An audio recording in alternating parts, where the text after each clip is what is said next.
একটি কামিজে ব্লক প্রিন্টের কাজ করছি। প্রথমে আমি লাল এবং সবুজ কালার তৈরি করে নিয়েছি। এবার লাল আর সবুজ কালার দিয়ে কিন্তু আমি সাদা কালারের এই কাপড়টিতে ব্লক প্রিন্টের কাজ করে নেব। প্রথমে আমি সবুজ কালারটি এভাবে করে ছড়িয়ে নিয়ে এবার এই যে এই ডাইসটির সাহায্যে সবুজ কালার দিয়ে কিন্তু ব্লক প্রিন্টের কাজটি করে নেব।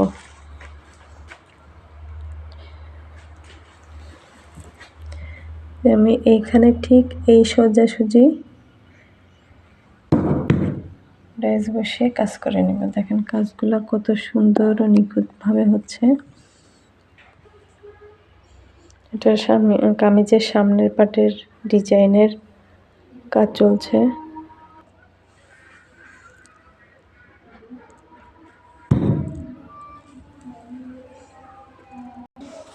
এইভাবে বডিতে আমি ঠিক মাঝ বরাবর একটি, তার পাশে একটি এবং তার পাশে আরেকটি, অর্থাৎ এখানে 1 2 3 4 5 5টা শাড়িতে সবুজ কালার দিয়ে ব্লক প্রিন্ট করে নিয়েছি। আর এর মাঝের ফাঁকা জায়গাগুলোতে কিন্তু আমি লাল কালার দিয়ে প্রিন্টের কাজ করে নেব।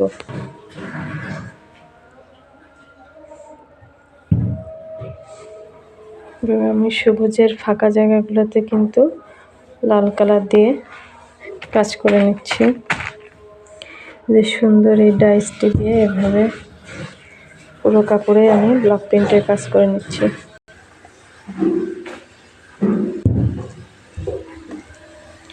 কাজগুলো কত সুন্দর ভাবে কিন্তু ডাইসের ডিজাইনগুলো কাপড়ে বসে যাচ্ছে এবং ড্রেসটি দেখতে আরো বেশি সুন্দর হয়ে যাচ্ছে।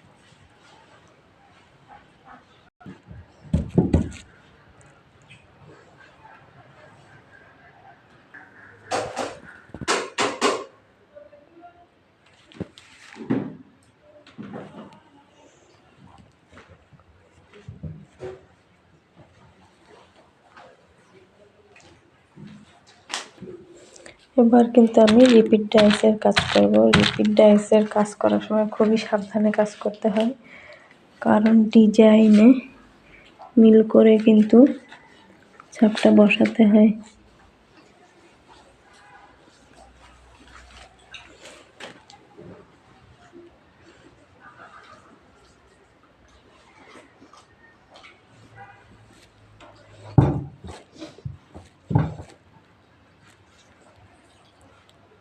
তো দারুণভাবে কাজটি বসে গেছে। ভিডিও অনেক বেশি বড় হয়ে যায়, আমি অফ ক্যামেরায় কিছু কাজ করে নিয়েছি। এই যে দেখেন 3 পিসের প্যানেলের পুরো কাজ এবং এইভাবে বডিতে কাজ হবে। আর গলার অংশে আমি এভাবে একটি গলা আঁকে নিয়েছি। এই যে কামিজের সামনের পাটের কাজ মোটামুটি ডান। আজকের মতন এখানেই শেষ করছি। আল্লাহ হাফেজ।